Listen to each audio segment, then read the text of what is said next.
Graça e paz. Que bom que ouviram a minha ponderação. Na reunião da noite, temos hinos mais avivados, menos gente dormindo, depois de uma janta tão gostosa como essa. E esses são os baianos que eu conheço. Povo alegre, cheio da graça do Senhor. Graças ao Senhor por mais esse tempo que chegamos até aqui. Vamos abrir o livro de Ezequiel, capítulo 8.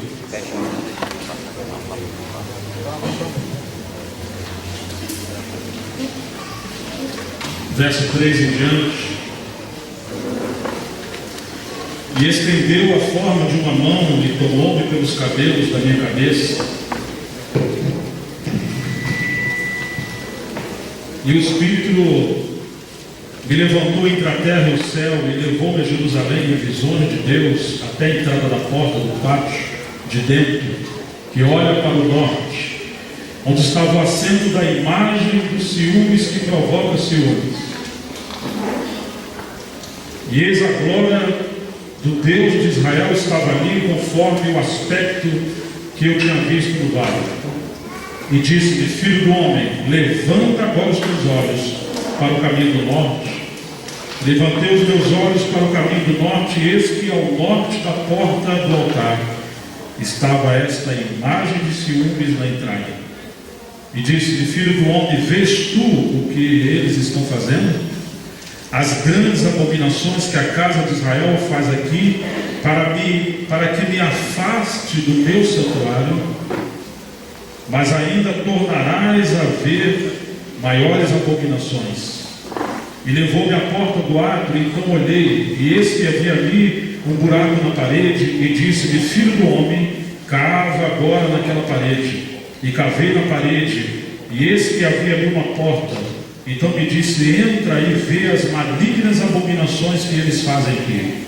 E entrei e olhei, e eis que toda forma de répteis e animais abomináveis de todos os ídolos da casa de Israel estavam pintados na parede em todo o redor.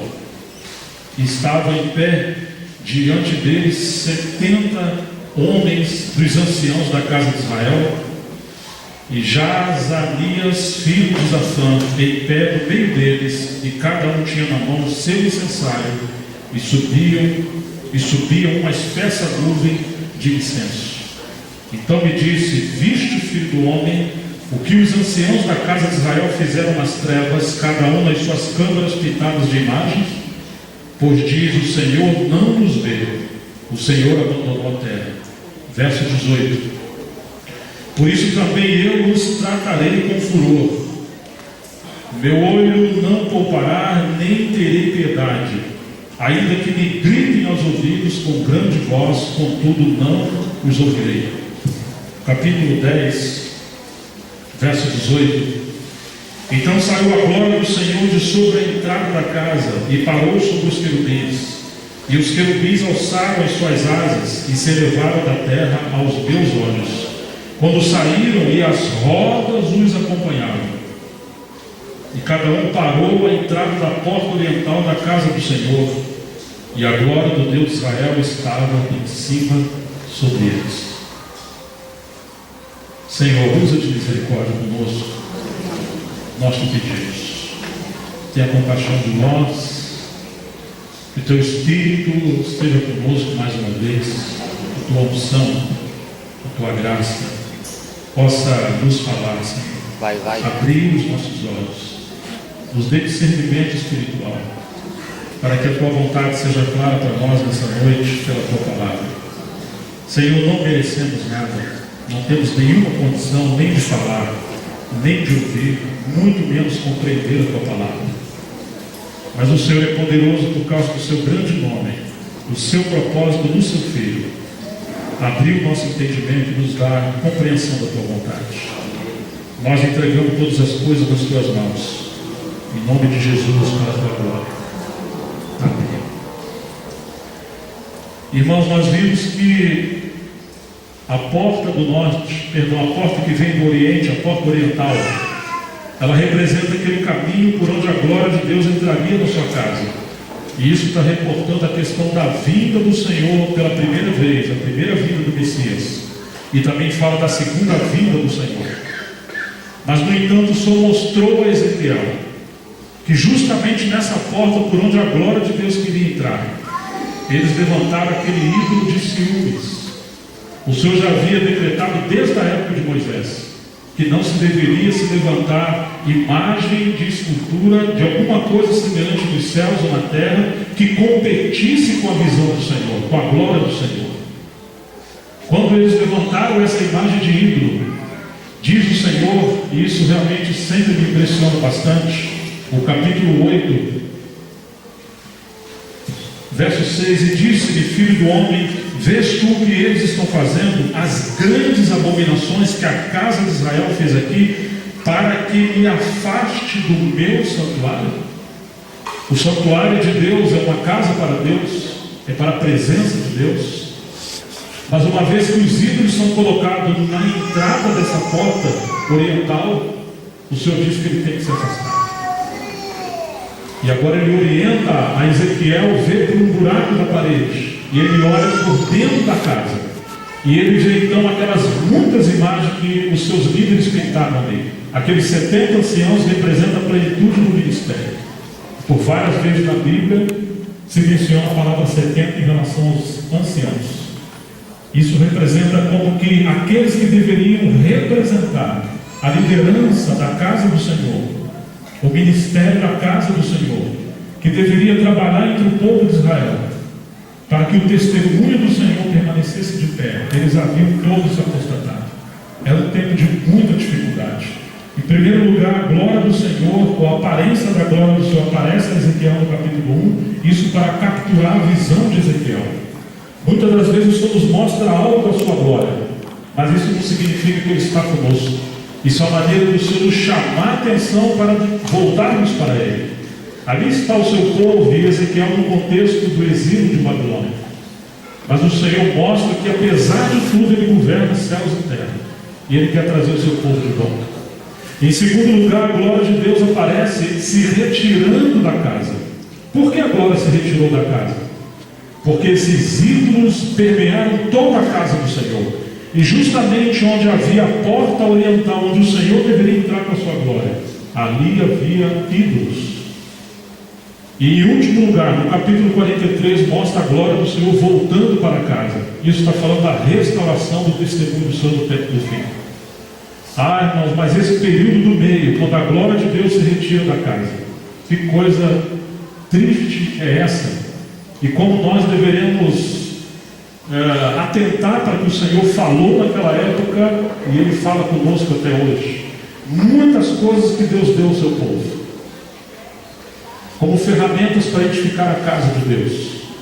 Infelizmente, algumas dessas coisas tomaram o lugar central na casa do Senhor, se tornaram ídolos, e no lugar de termos a presença do Senhor, nós temos a presença e a centralidade dessas coisas. E o que nós vemos? Que a presença do Senhor foi embora e se perdeu o seu testemunho. Ainda que externamente tudo esteja ajustado, ainda que as doutrinas, a ortodoxia esteja correta, quando um homem assume a centralidade na casa do Senhor, quando as experiências se tornam, digamos, os elementos que o povo de Deus passa a girar em torno disso, quando mesmo a tradição, como mesmo uma doutrina, quando qualquer coisa que seja, assume esse lugar de centralidade, por onde a glória e a presença do Senhor deveriam passar, a glória de Deus vai embora. Infelizmente tem sido assim ao longo de muito tempo. Nós mencionamos como que na história da igreja o Senhor se moveu. Por exemplo, temos o período de Lutero. Parece que aqueles seres viventes se moveram ali, e Lutero foi como uma roda naquele período. Mas os que vieram depois dele criaram então uma espécie de um sistema, e aquilo que era uma verdade viva na boca de Lutero, como um profeta de Deus, se tornou apenas uma doutrina. Depois, com o tempo, se separa a doutrina da pessoa do Senhor, e o povo de Deus passa a se congregar em torno de doutrinas, e não em torno da revelação, da justificação pela fé, pela obra perfeita de Cristo na cruz. E aí então se cria um sistema chamado luterano. Assim também foi com Calvino, no tempo da Reforma. Então temos os reformadores, um homem central na Reforma. Mas depois surgiu o movimento calvinista. E hoje as pessoas perguntam para nós: vocês são calvinistas ou arminianos? Por que isso, irmãos? Porque apesar do Senhor ter se movido na história dele, com seu povo, e as rodas terem se movido no período da Reforma, de alguma forma, alguns não querem 4 rodas, eles querem apenas uma roda. Nós somos calvinistas, nós somos luteranos, nós somos wesleyanos, nós somos presbiterianos, e assim sucessivamente. Só que o Senhor continua movendo ao longo da sua história, e chegou até o nosso tempo. Se nós não acompanharmos o mover do Senhor ao longo da história, é como que as rodas seguiram adiante a restauração do testemunho do Senhor. Aquelas verdades cumulativas que vão sempre avançando, como aquele botão de uma flor que vai se abrindo até a sua plenitude. Alguns vivem como se estivessem no século XVI, outros como se estivessem no século XVII. O grande problema é que os céus se fecham. É que terra que se mover no Senhor, a unção do Espírito, quando qualquer uma dessas coisas assumem o lugar central do nosso Senhor. É muito interessante que nesse capítulo 10, que nós acabamos de ler, o verso 18, diz: então saiu a glória do Senhor de sobre a entrada da casa e parou sobre os querubins. A glória quer entrar na casa. A casa é para a habitação do nosso Senhor, mas muitas das vezes ela não pode estar ali. Capítulo 10, verso 19: e os querubins alçaram as suas asas e se elevaram da terra aos meus olhos. Oh, irmãos, quantas das vezes aconteceu isso na história da igreja? Por algumas vezes Deus visitou o seu povo com avivamentos. Mas quando os homens começaram a tentar controlar esses avivamentos, de alguma forma a unção do Senhor saiu dali. E no lugar de avivamento se tornou um monumento. No lugar do Espírito Santo trabalhando entre os homens passaram a trabalhar e querer controlar. É como que o Senhor falando: a glória não pode estar mais ali. Os querubins alçaram suas asas e se elevaram da terra aos meus olhos. Claro que segue o texto dizendo: quando saíram, e as rodas os acompanhavam. Então a obra do Senhor sempre seguiu adiante. E ela se move muitas das vezes como aquelas ondas ou aquele rio que flui com vida, que sempre vai procurar os lugares mais baixos para as águas passarem. Deus resiste aos soberbos, concede a sua graça aos judeus. A obra do Senhor prossegue com aqueles que se submetem à autoridade do senhorio do nosso Senhor. Então, irmãos, o mover do Senhor continua e diz que e cada um parou à entrada da porta oriental da casa do Senhor. Você percebe que sempre que essa glória é mencionada, de alguma forma ela está relacionada com a porta oriental da casa do Senhor, e essa porta aponta para a centralidade de Cristo, aponta para a glória do nosso Senhor, aponta para o senhorio do nosso Senhor Jesus Cristo. Vocês se lembram que nós mencionamos aquelas 10 portas do capítulo 3 de Neemias? Que a primeira porta é a porta das ovelhas, a última é a porta dos anciãos. E depois menciona de novo a porta das ovelhas. Claro que Jesus falou: eu sou a porta das ovelhas. Quando está havendo um mover de restauração, a primeira porta que é aberta é a centralidade do nosso Senhor. Ele é a porta. A base da nossa comunhão, a base do nosso serviço, ou do companheirismo, só é de fato autêntica e real quando é Cristo Jesus o nosso Senhor. Quando outras coisas tomam a centralidade dessa porta, então, deixando de ser o testemunho do Senhor, estamos voltando para a Babilônia. Nós encontramos em Neemias 3, 10 portas, que faltaria tempo para a gente tocar. A porta oriental está indo para o fim, entre essas portas. Nós vamos descobrir, irmãos, que ali o Senhor tem o seu testemunho. Neemias trabalhou de maneira muito ajustada, mas de certa forma, ele começa com essa porta das ovelhas que representa o nosso Senhor. Sempre que o Espírito Santo trabalha, um dos sinais de que é Ele que está trabalhando O ministério do Espírito Santo é glorificar o nosso Senhor Jesus Cristo. Ele me glorificará porque há de receber o que é meu. Ele vos fará lembrar todas as coisas que vos tenho dito. Ele me glorificará. Então o Espírito Santo se move entre o povo de Deus, não simplesmente para trazer conhecimento, mas especialmente para revelar a pessoa, a obra e as palavras do nosso Senhor. Ele quer o testemunho de Jesus Cristo entre nós.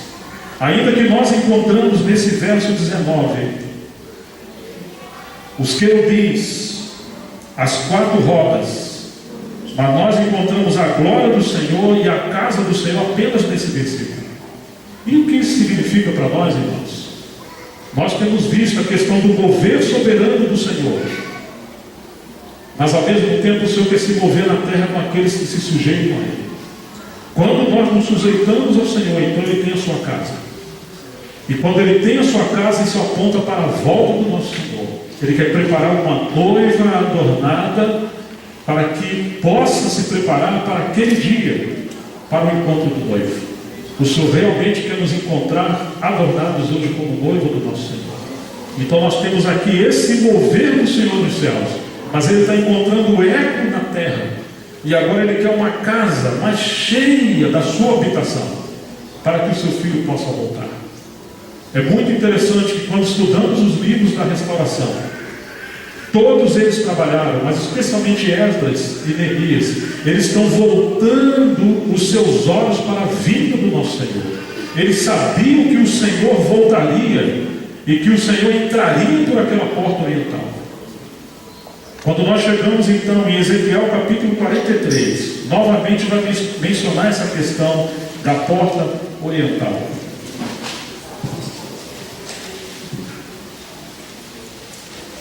Então ele levou a porta que olha para o caminho do Oriente. Você percebe que tem um caminho? E eis que a glória de Deus de Israel vinha do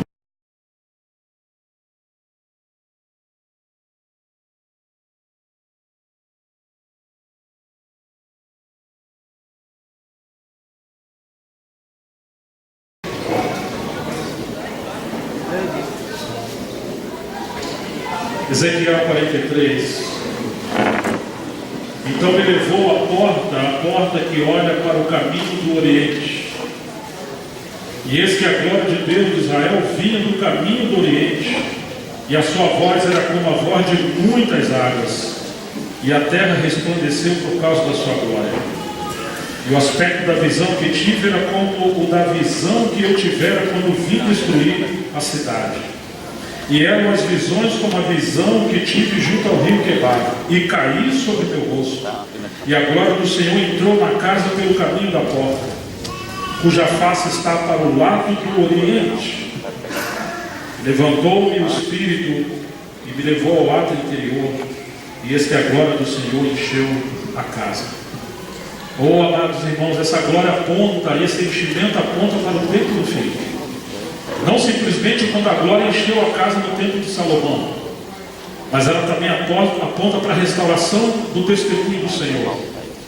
Nós tivemos uma experiência olhando as Escrituras. Nós vimos no tempo do primeiro século como que a presença do Senhor estava ali naquela primeira fase da igreja. Os céus estavam abertos. Era um tempo de ouro da igreja. Quanta maravilha só tinha ali, irmãos. Diz que os apóstolos não cessavam de pregar e ensinar todos os dias, publicamente e pelas casas, a Cristo Jesus, o nosso Senhor. Eles não se ocupavam de outras coisas. Eles estavam no caminho do Oriente, por onde a glória de Deus entra. Os seus olhos estavam totalmente voltados para os céus. Mas o tempo foi passando, e o que nós encontramos? Que quantas coisas entraram, e gradativamente tiraram-se os olhos dessa porta, e se colocaram ídolos nessa porta. E do lugar da glória do Senhor, nós encontramos muito movimento humano. E infelizmente, irmãos, entrou a apostasia ao longo dos tempos, até chegar à idade mais escura, a noite escura da história da igreja, a era das trevas. E depois nós temos o período da reforma. Mas nós precisamos atentar o quanto que o Senhor vem trabalhando em todo esse tempo. Então chegamos na questão de que vimos que essa união dos céus com a terra, que até então nós vemos no livro de Ezequiel uma separação por causa da desobediência e apostasia. Os seres viventes sempre se movendo dos céus e as rodas se movendo na terra, mas ainda temos um abismo entre eles, e a glória de Deus não pode abundar no seu povo, na sua casa no Velho Testamento. Mas quando chegamos no Evangelho de João capítulo 1, verso 14, diz que o Verbo se fez carne e vimos a sua glória, aquela glória que procede desde a comunhão do Pai com o seu Filho, cheio de graça e de verdade. Então o Senhor fala a Natanael que desde agora em diante seus olhos estariam abertos, seu povo passaria a ver os céus abertos, o Filho do Homem e os anjos de Deus subindo e descendo ante a face do Senhor. Aqueles 4 seres viventes e aqueles anjos em geral, eles agora sobem e descem pela revelação do nosso Senhor Jesus Cristo. Ele é a glória de Deus que agora veio habitar na terra. Ele veio trazer o testemunho do Senhor. Então ele traz para os homens aquela comunhão perfeita que havia entre o Pai e o Filho e o Espírito Santo. Agora os 4 seres viventes já não estão zigue-zagueando por aí, tentando encontrar caminhos na terra para poder avançar a obra do Senhor. A obra do Senhor, segundo João, é que criamos no seu Filho. O seu Filho é a revelação de toda a plenitude de Deus. O seu Filho é o falar do Pai. O seu Filho é o próprio testemunho. E agora ele chama homens e mulheres, a todos nós, para que assim como esses 4 seres viventes e essas rodas, cheios de olhos por dentro e por fora, se moviam ao redor do trono, conforme Apocalipse 4. E ali está a glória do Senhor. O que o Senhor está fazendo hoje conosco? Conforme disse Paulo aos Efésios, ele está voltando a congregar. Ele está reunindo todas as coisas em Cristo Jesus, o nosso Senhor, para que ele seja a cabeça e ele também seja o conteúdo de todas as coisas. Todas aquelas coisas que foram desfragmentadas ao longo da história, Deus agora quer congregar todas as coisas em Cristo, porque ele quer ser a centralidade. Ele colocou o seu Filho para ser o centro e a circunferência de toda a sua obra. Oh irmãos, quantas coisas tomaram o lugar do Senhor. E se de fato nós quisermos aceitar o chamamento do Senhor e cooperarmos com o seu testemunho nesse tempo, por um lado não poderemos desprezar nada que é do Senhor, nem da sua palavra e nem do ministério do seu Espírito e dos dons e ministério da igreja. Mas ao mesmo tempo, nenhuma dessas coisas poderão assumir a centralidade da comunhão e do serviço na casa do Senhor. São 2 coisas que o Senhor está fazendo. De alguma forma ele está removendo tudo que assumiu um lugar indevido. Satanás é muito bom nisso. Vocês lembram o que aconteceu com a igreja de Corinto, como nós falávamos? Não faltava dons, não faltava conhecimento, não faltava palavra. Mas no capítulo 1 ao 4 eles estavam divididos. E por que estavam divididos? Porque eles tinham preferências ministeriais. Apenas em questão de exemplo, imagine que cada ministério forte daquele representava um aspecto dessa roda. Claro que no livro de Ezequiel nós temos 4 rodas girando uma dentro das outras. Mas quando chegando em Corinto, alguns falam, nós não queremos 4 rodas, nós queremos uma só, Paulo. Outros falam, não, Paulo não, eu prefiro Pedro, que a sombra de Pedro curava. A pregação de Pedro, uma pregação, se converteu em cerca de 3.000 horas. Então nós preferimos essa roda aqui que representa, digamos, a roda do avivamento, do poder extraordinário, da boca de ouro da pregação de Pedro. Outros já preferem Apolo, o mestre, expositor da palavra do Senhor. E outros falam, não, nós queremos essa roda que é a roda de Cristo, mas sem os irmãos. Vocês imaginem, irmãos, que havia uma divisão por preferências ministeriais. E eles estavam como que cheios de olhos por dentro e por fora. Muitos dons na igreja de Corinto. Mas se esqueceram da coisa mais principal. Capítulo 1, verso 9. Fiel é Deus, pelo qual fomos chamados à comunhão de seu Filho, o nosso Senhor. Eles passaram a girar em torno de dons e ministérios. Eles tinham preferências ministeriais. E aquela presença gloriosa, aquela unção gloriosa do Senhor, conforme vimos no Salmo 133, quando o povo habita junto no Senhor, quando há divisões na casa do Senhor, essa presença é perdida, essa unção é perdida. Lá no Velho Testamento, todas as vezes que o povo seguiu ídolos e tirou de vista a soberania do nosso Senhor, eles perderam não apenas a presença do Senhor, mas eles também perderam a proteção do Senhor. E agora os inimigos vêm e acabam gerando grandes danos. Não que os inimigos estão acima do Senhor, mas o Senhor permite para a correção, até trazer o seu povo de volta. O que nós encontramos em Corinto? Muitos dons e ministérios. Mas qual era o grande problema? É que isso eram como ferramentas nas mãos de crianças. O problema não está nas ferramentas. Os problemas surgem quando falta maturidade espiritual. Então eles passaram a girar a vida cristã e a vida da igreja em torno desses dons e ministérios. Oh, irmãos, e onde estaria o testemunho do Senhor aqui? Então nós chegamos na consequência. Assim como a glória do Senhor saiu, porque a porta do Oriente em Ezequiel, da casa de Deus, tinha ídolos. E quando o Senhor vai embora, os pecados se multiplicam. E nós temos grandes problemas ali no cativeiro. Agora, olha o que aconteceu na igreja de Corinto. De 1 ao 4 você tem divisões. O que você tem no 5, como falávamos de manhã? Pecados e morais. No 6, pecados e morais. E vários tipos de pecados. No 7, questões de família. Quantas desordens. No 8, a questão da idolatria. No capítulo 9, eles rejeitaram o pai espiritual. Eles agora achavam que eles podiam reinar sem Paulo. Oh, irmãos, quantas vezes nós somos assim? Nós somos uma igreja local. Não necessitamos dos demais irmãos? Isso é um sistema localista. Recentemente estava com vários irmãos que saíram do movimento igreja local. Eu pedi aos irmãos para ler Atos 9:31. E diz que a igreja crescia em paz e alegria e encorajamento e consolação do Espírito Santo por toda a Judéia, Samaria e Galileia, e multiplicaram muitos. Judéia, Galileia e Samaria não são localidades, são regiões com muitas localidades. Como pode falar a igreja em regiões? Todo mundo fala que não existe a igreja além da igreja local. A igreja não pode ser maior do que a localidade, nem menor do que a localidade. E o que criamos com isso? Um sistema localista. Oh, irmãos, de fato podemos ser assembleias locais, mas ao mesmo tempo que o Senhor nos livre de ser um sistema localista, que cria uma parede de divisão, como se aqueles que moram ao lado ou próximo não fizessem parte da igreja. A igreja é uma só em todos os lugares.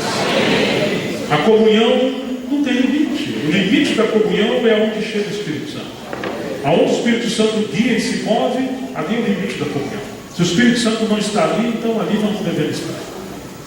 Mas são esses movimentos dos céus que devem nos guiar à comunhão do corpo de Cristo.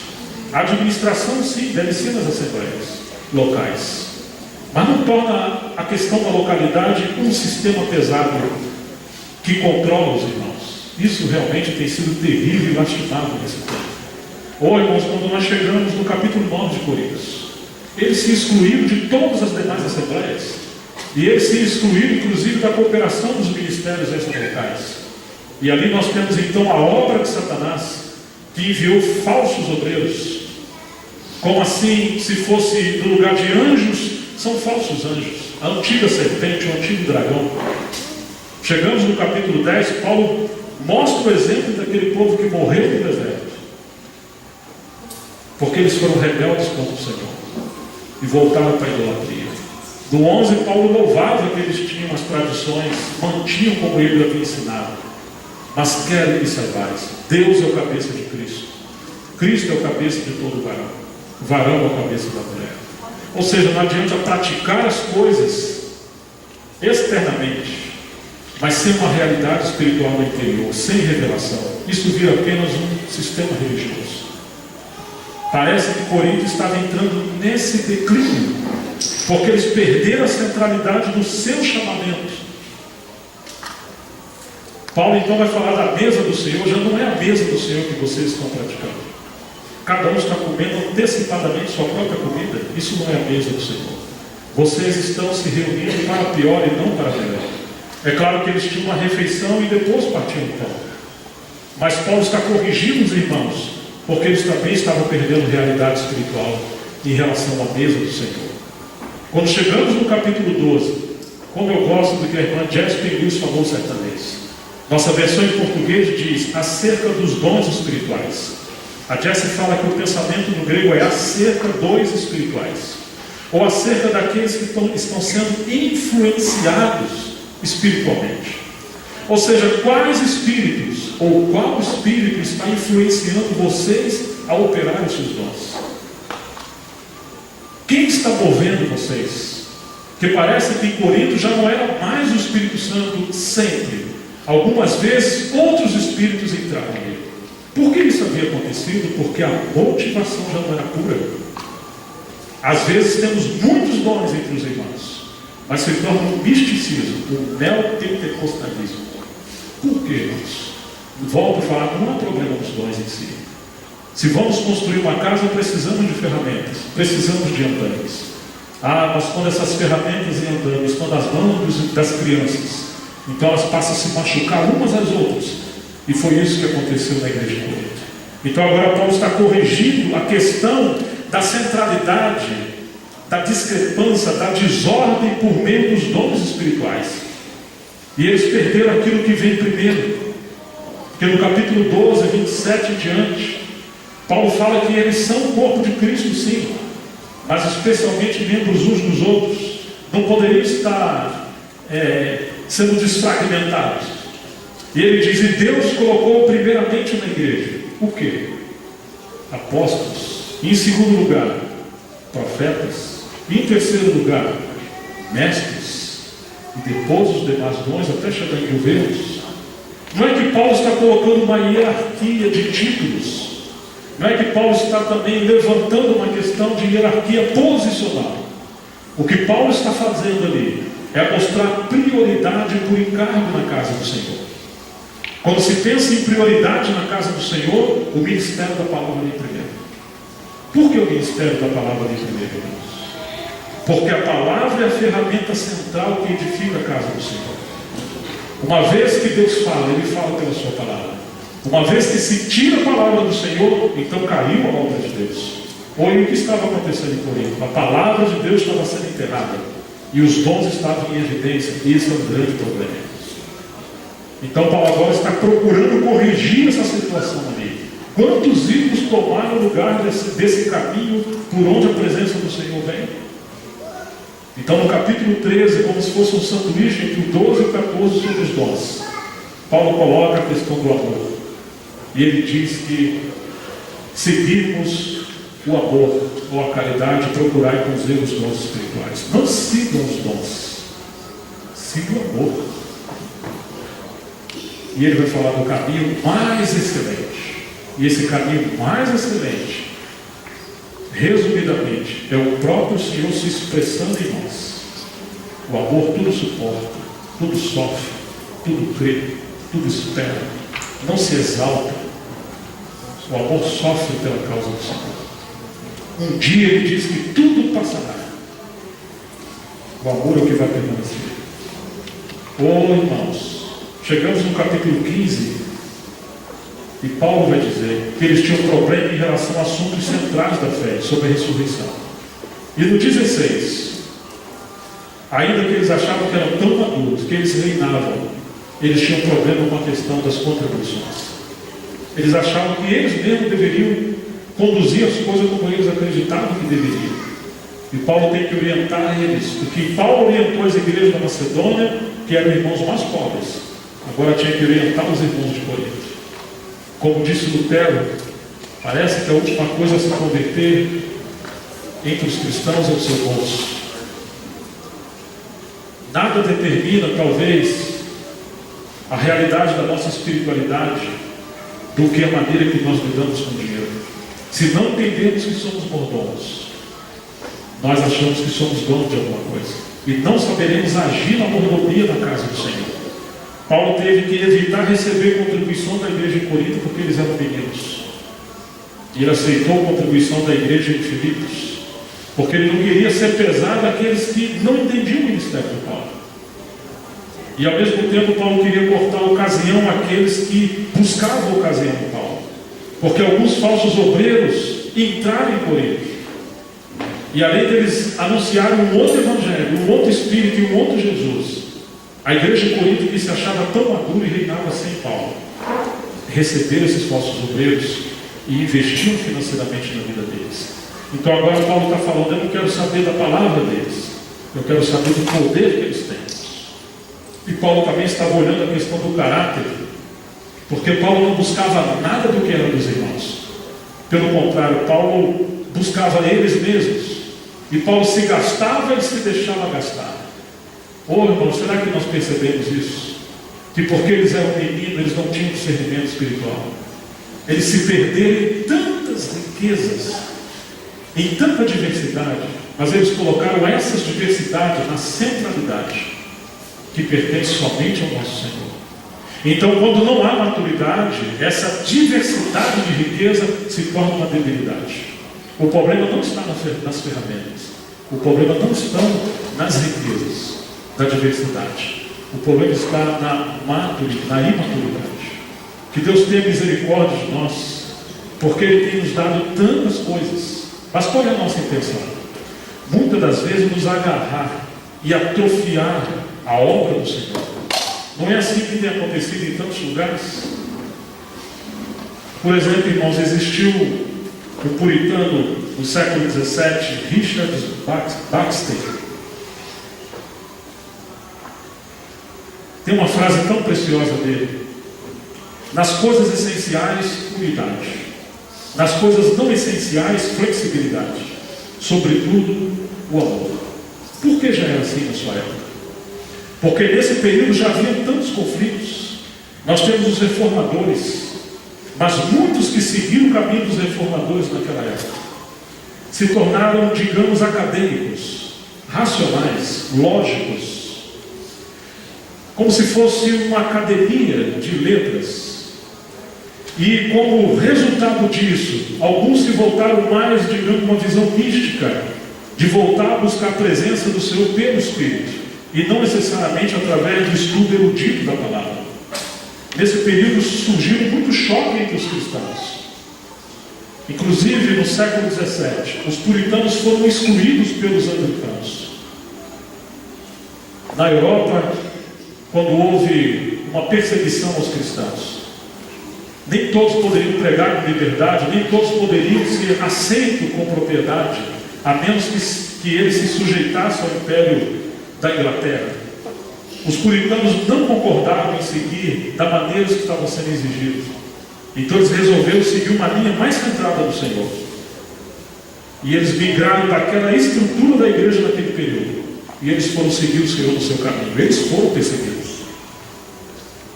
Graças a Deus que temos a influência dos puritanos até hoje. Eles foram ricos na palavra. Eles foram ricos em santidade e em piedade. Mas já nessa época, Baxter, ele falava aos irmãos. Muito interessante que no século XVIII surgiu George Whitefield e John Wesley. Eram 12 pregadores na Inglaterra, quando os grandes servos do Senhor não poderiam pregar dentro dos templos. Você imagina como os 4 seres viventes se movendo ali, e as rodas já não poderiam seguir, porque o sistema estava atrofiando o mover do Senhor. Eles foram para as praças, eles foram para os campos, eles foram para os pobres, para os minérios, pregar a palavra. O que me chama a atenção é que Whitefield ele seguiu uma linha calvinista, e John Wesley era mais arminiano. Deus usou os dois com grande poder extraordinário. Às vezes pregaram para 20 mil pessoas, milhares de pessoas se converteram naquela época. O Evangelho foi pregado em muitos lugares. Irmãos, mas nós encontramos hoje teólogos e comentaristas.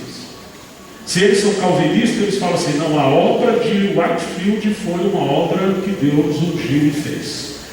Mas a obra de Wesley, que era arminiano, já encontrei alguns pensadores dizendo que as conversões vindas pelo ministério de John Wesley elas não permaneciam. Por que isso, irmãos? Porque eles não querem as 4 rodas das igrejas, eles querem só a roda de George Whitefield. Vocês me entendem? Como que de alguma forma, ao longo da história da igreja, foi havendo desfragmentação, porque as pessoas preferem uma ênfase dentro de outras. Mas quando nós olhamos, está cheio de olhos por dentro e por fora, aqueles seres viventes e aquelas 4 rodas. Deus realmente tem caminho para tudo aquilo que é dele, quando a cruz opera em nós. E o nosso orgulho é dissipado pela obra da cruz. Mas ao longo dos tempos, irmãos, quantas coisas foram acontecendo. Graças a Deus que ele levantou Spurgeon no século XIX. Foi chamado o príncipe dos pregadores, porque embora Spurgeon fosse calvinista, ele era um grande pregador do Evangelho.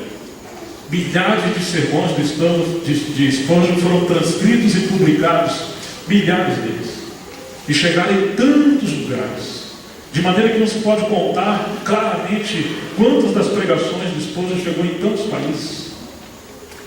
Ainda que Spurgeon era um calvinista, ele era um homem cheio de unção e de poder para pregar o Evangelho. Ele deu a sua vida em prol da pregação do Evangelho. Hoje nós temos calvinistas sensacionistas, que eles não creem nos dons e na obra do Espírito Santo como ocorreu no primeiro século. Parece que cessaram nada. Outros são continuistas. John Piper, que é um puritano, ele crê não somente no revestimento do Espírito Santo, mas ele crê também nos dons do Espírito Santo. Mesmo Martin Lloyd-Jones, talvez o último dos puritanos, digamos assim, o homem da palavra considerado no século XX, ele corrigiu John Owen em relação ao ministério do Espírito Santo, que parecia querer sufocar o ministério do Espírito Santo. Mas mesmo Martin Lloyd-Jones, ele corrigiu os puritanos que eram mais cessacionistas. Lloyd-Jones, ele era filho do país de Gales, aonde ocorreram avivamentos. Como negar os avivamentos? E se tem 2 coisas que Lloyd-Jones tanto foi inflamado na vida dele: o poder do Espírito Santo e avivamento. Ele gastou muito tempo falando sobre isso. Ele corrigiu sobre isso. Há um livro dele bem interessante sobre a base da unidade da igreja. Porque Lloyd-Jones muitas das vezes estava sendo empurrado, forçado a ter uma união com anglicanos e com teólogos liberais. Infelizmente, houveram rachaduras no período de Martin Lloyd-Jones. Ele procurou ser fiel e íntegro àquilo que o Senhor havia mostrado para ele. Havia um colega dele, John Stott. John Stott era anglicano. E certa vez John Stott era líder de uma junta de clérigos na época. E o Lloyd-Jones pregando, ele propôs que todos aqueles líderes deveriam abandonar as suas congregações, as suas denominações, e voltar para a centralidade do Evangelho e caminharem juntos. John Stott discordou com ele. E também Packer, que foi grande, assim, um servo do Senhor naquela época, que cooperou também com Lloyd-Jones. E por que Lloyd-Jones falou sobre essas coisas? Porque ele não concordaria que aqueles que cooperassem juntos deveriam estar dentro do movimento anglicano que perseguiu os puritanos. Até quando vamos ficar dentro de um sistema? Então eles se separaram. John Stott foi um exegeta, um expositor, um teólogo que Deus usou muito, mas ele discordou de Lloyd-Jones, que por causa disso eles se separaram. Stott achava que deveria continuar dentro do movimento anglicano e orar, para que Deus pudesse usá-lo ali dentro. Lloyd-Jones achava que deveria sair. Irmãos, mas que pena que eles se separaram. Eram 2 gigantes na época. Até mesmo Billy Graham, quando ele propôs a Lloyd-Jones que Lloyd-Jones pregasse e assumisse como à frente um movimento entre eles, as grandes campanhas, Lloyd-Jones falou que concordaria com 2 condições. Uma é que Billy Graham deixasse de convidar teólogos liberais, ou pregadores liberais e católicos. Como dividir o público com aqueles que são liberais com a palavra do Senhor. E em segundo lugar, que Billy Graham deixasse de fazer apelos, porque na percepção de Lloyd-Jones poderia promover conversões psicológicas e não realmente a obra do Espírito Santo tocando e convertendo pessoas. Claro que Billy Graham não concordou. Billy Graham disse que aqueles que são mais, digamos, livres, eles colaboravam até financeiramente com a obra dele. Mas os ortodoxos, quem sabe como Lloyd Jones, eles não eram tão flexíveis com o ministério de Billy Graham. Lloyd Jones falou que a comunhão e o serviço não poderia girar em torno de sermos amáveis, mas sim de sermos corretos com o Evangelho. E por causa disso, Lloyd Jones não cooperou com Billy Graham. Vocês percebem que na história da igreja tem ocorrido perseguições diferentes? Mesmo que Deus deu, claro, é muito difícil você falar para um evangelista não fazer apelo. Mesmo Karl Barth foi um teólogo também da época de Billy Graham. Certa vez ele falou com Billy Graham: eu acho que você não deveria falar para as pessoas que elas deveriam nascer de novo. Que sejam nascidas do Espírito. Ele falou: mas Jesus falou para Nicodemos, disse Billy Graham, é necessário que você nasça de novo. Como é que eu não vou falar para as pessoas que devem nascer de novo? Porque Billy Graham não era um teólogo nem um expositor, ele era um evangelista. Sua pregação era muito simples. Mas alguns que eram teólogos ou expositores queriam, digamos, ajustar o ministério de Billy Graham. Às vezes tem acontecido assim. Claro, irmãos, como é que você vai falar para um evangelista não fazer apelo?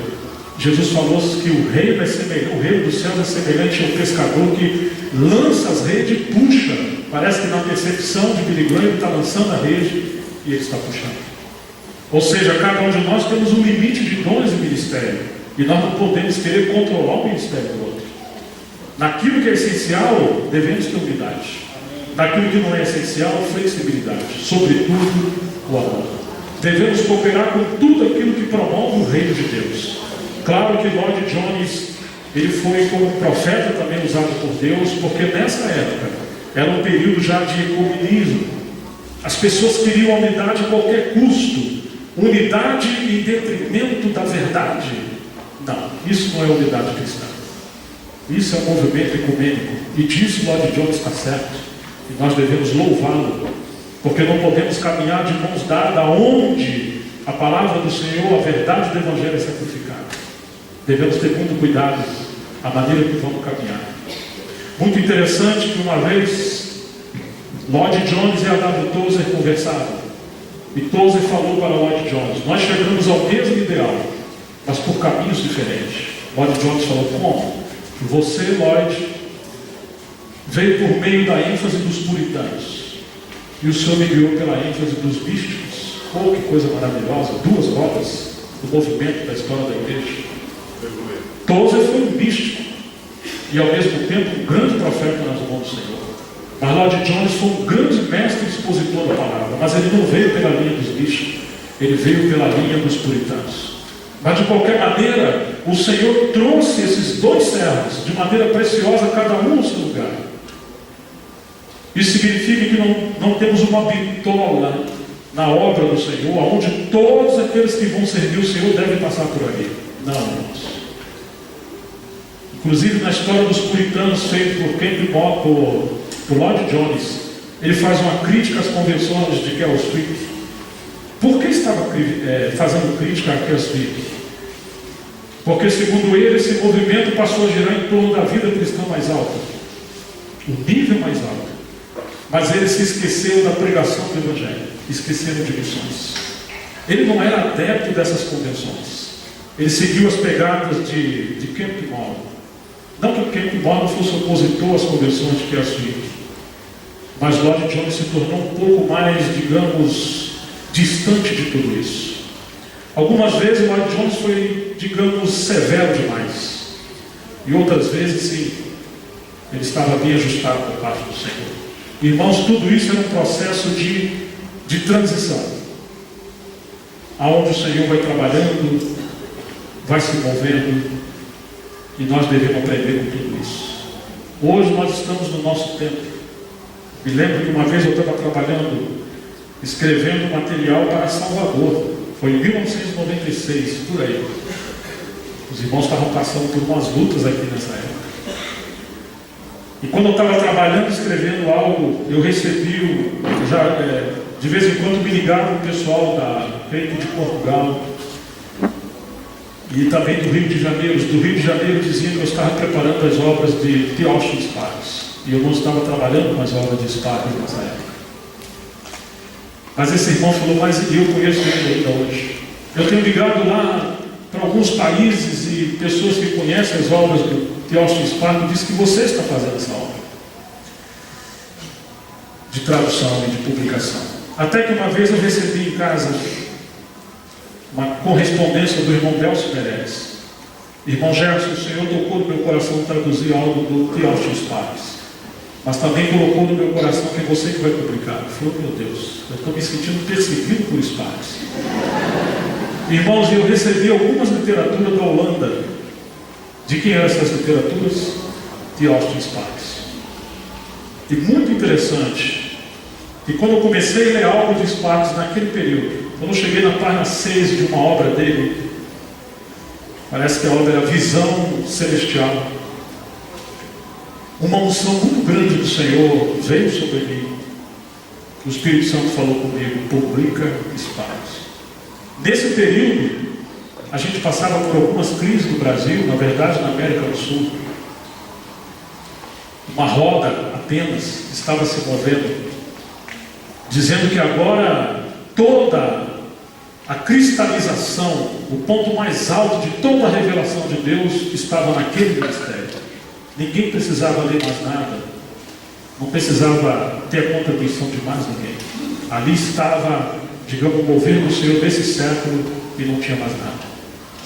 Só que, infelizmente, esse movimento que estava funilando como uma bitola toda a obra do Senhor, de muitos irmãos, varrendo e passando em muitos lugares, é como se o ídolo entrou por esse caminho e por essa porta do Oriente. A centralidade de Cristo estava sendo perdida. E quando você começa a ler de Austin Sparks, você vai ver que o grande assunto, o foco dele, a centralidade do ministério dele, é exatamente essa: a centralidade, a universalidade de Jesus Cristo, o nosso Senhor. E também a questão da cruz. Irmãos, eu percebi esse cargo do Senhor de que algumas coisas eu queria corrigir naquele tempo. Mesmo entre os irmãos que viam o atmaníaco. Alguns estavam se tornando o atmaníaco. É uma roda maravilhosa, mas não pode ser apenas uma roda.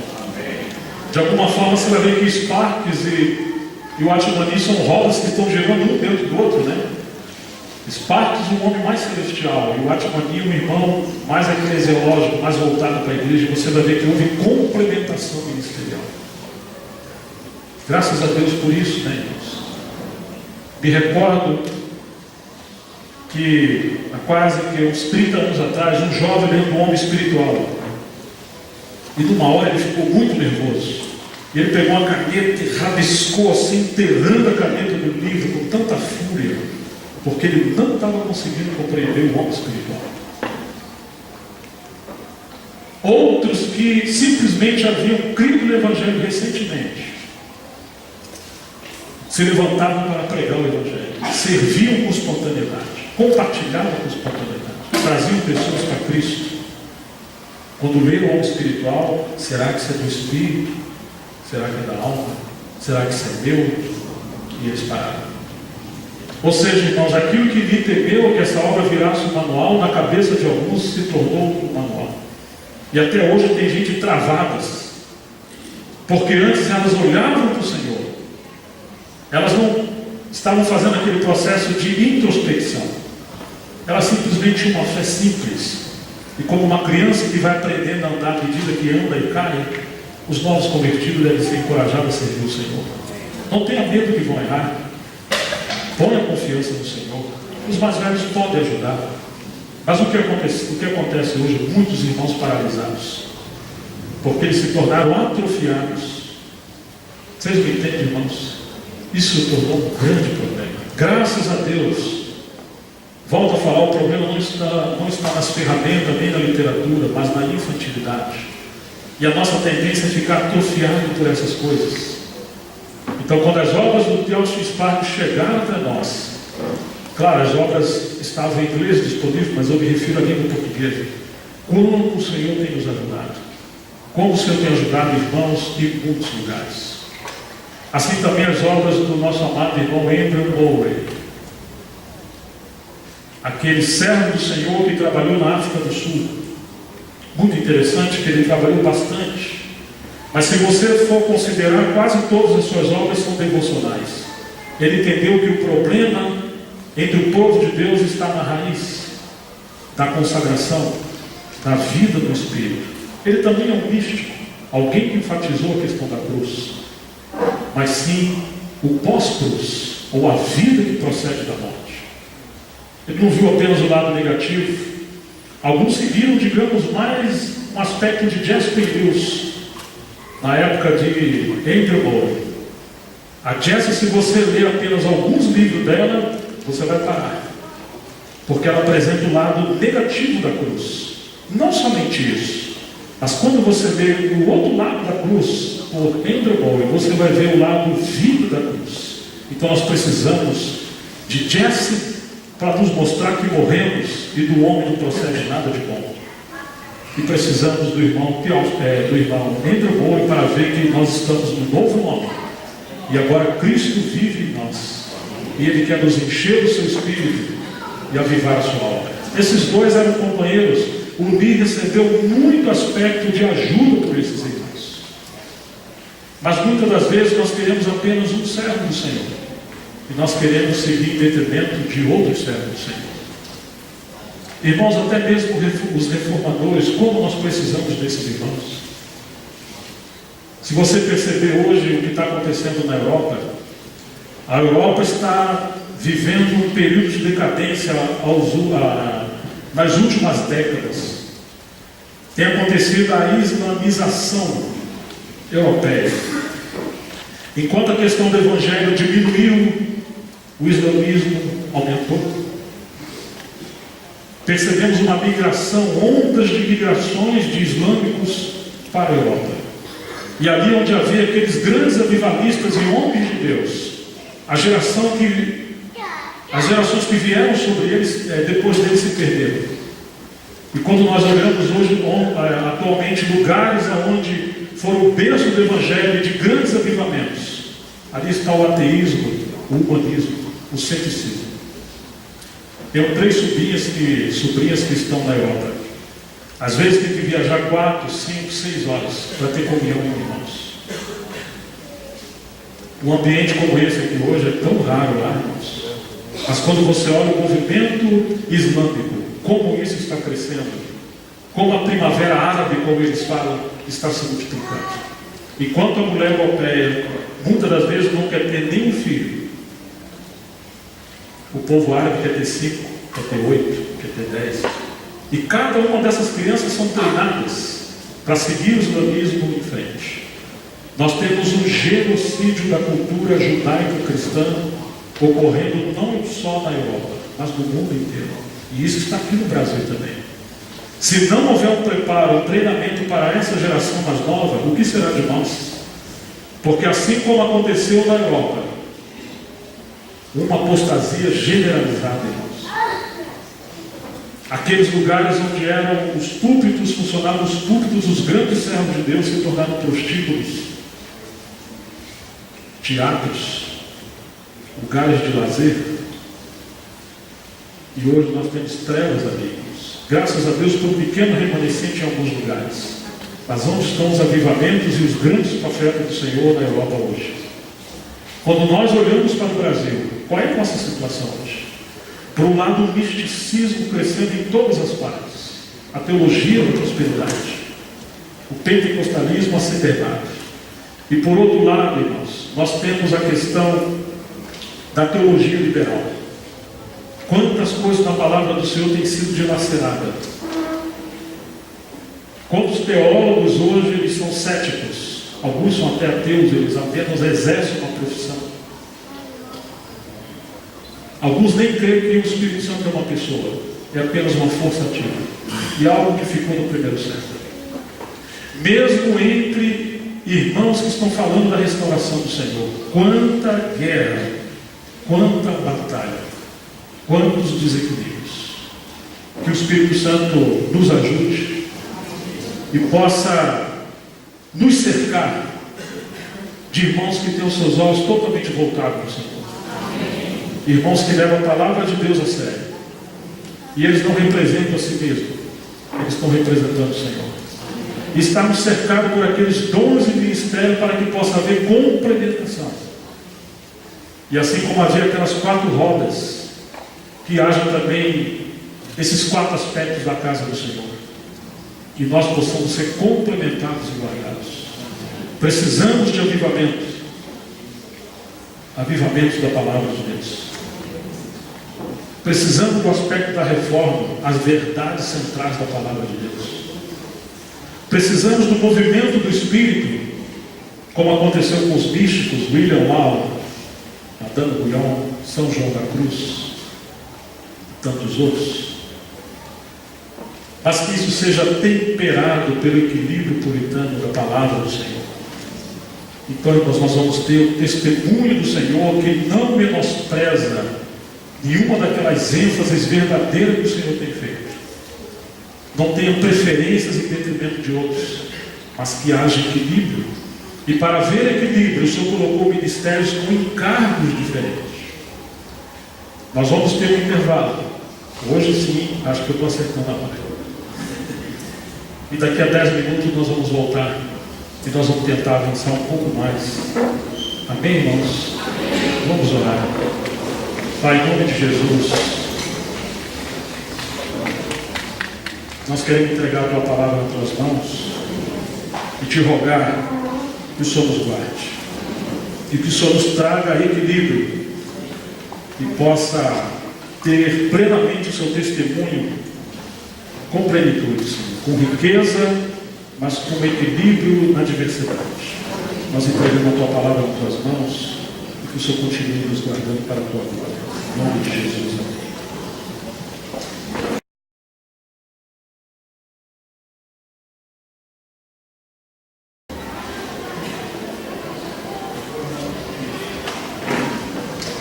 Ok?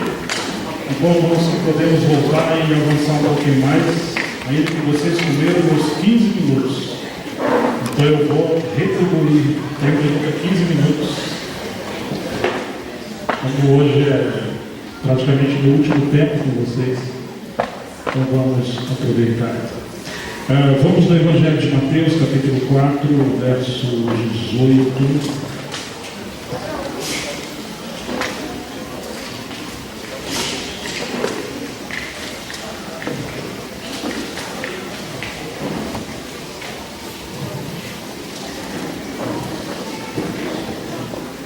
Me lembrava sobre essa questão de não cairmos em extremos e valorizarmos tudo aquilo que o Senhor tem dado para o seu povo. Por muitos lugares e muitas vezes, os irmãos me perguntam sobre o serviço das irmãs. E é muito interessante que muitos irmãos que leram o irmão Watchman, e o Watchman vindo de uma cultura chinesa, onde de alguma forma as mulheres são de alguma forma diminuídas. Mas estranhamente, a mãe de Watchman era estéril, e ela orou a Deus, e teve o milagre de gerar o seu filho Watchman. Então Deus usou uma mulher. Uma outra irmã chamada Dora Yu pregou o evangelho para a mãe de Watchman, e também alcançou o Watchman. Então Deus usou uma mulher. Watchman creu. Tinha uma outra mulher que era usada pelo Senhor, chamada Pia Silwang. Então essa é a terceira mulher que foi usada na vida do irmão Watchman. Quando Watchman já estava na ascensão do seu ministério, Deus lhe deu uma cooperadora que se tornou a redatora do irmão Watchman, Ruth Lee, uma quarta irmã. E antes disso, uma irmã discipulou o Watchman, Margaret Barber, uma senhora que veio da Europa na época de Hudson Taylor. Então nós temos uma quinta irmã. E quando o Watchman mergulhou nas águas da vida, digamos, da espiritualidade, Ele bebeu muito das águas de Madame Guyon, uma sexta irmã. E já no período dele, um pouco antes, uma outra irmã impactou muito a vida do irmão Matmani, influenciou ele, inclusive nos seus livros, Jasper Mills. Será que Deus usa as irmãs? Só que nós temos 7 irmãs. O irmão Christian Shane, na sua obra Traze os Livros, ele reconhece Jasper Mills como alguém que tem o ministério da palavra. Então é óbvio que tem um equilíbrio. As irmãs não foram chamadas para o governo da igreja, mas ao mesmo tempo não podemos deixar de reconhecer Cristo nas irmãs. Se deixamos de receber a contribuição de Cristo nas irmãs, quão pobre será a nossa Assembleia, quão pobre será aquele movimento que o Senhor quiser fazer e nós trancafiarmos o Espírito Santo que está nas irmãs. Então que possa haver equilíbrio entre o sacerdócio de todos os santos, porque em Cristo não há macho nem fêmea, nem judeu, nem bárbaro, nem cita, nem livre, mas Cristo é tudo em todos. Na verdade, as mulheres não podem atuar na igreja, nem os homens. Entendeu? Cristo em nós, a esperança da glória. É novo homem em Cristo Jesus. Efésios capítulo 4, verso 18. E Jesus andando junto ao mar da Galileia, viu, Mateus capítulo 4, verso 18. Obrigado, Deus.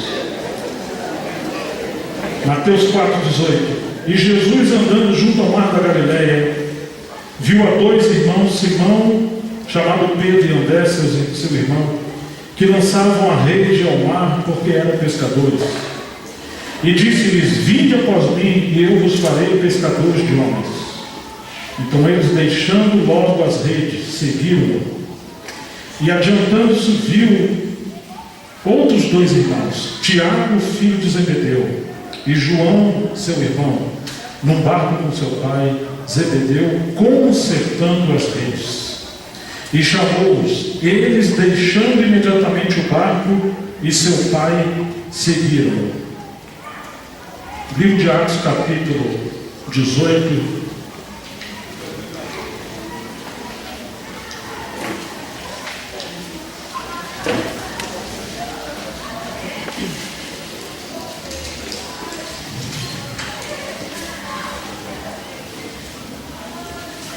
Verso 1. E depois disto partiu Paulo de Atenas e chegou a Corinto. E achando um certo judeu por nome Áquila, natural de Ponto, que havia pouco tinha vindo da Itália, e Priscila sua mulher, pois Cláudio tinha mandado que todos os judeus saíssem de Roma, ajuntou-se com eles.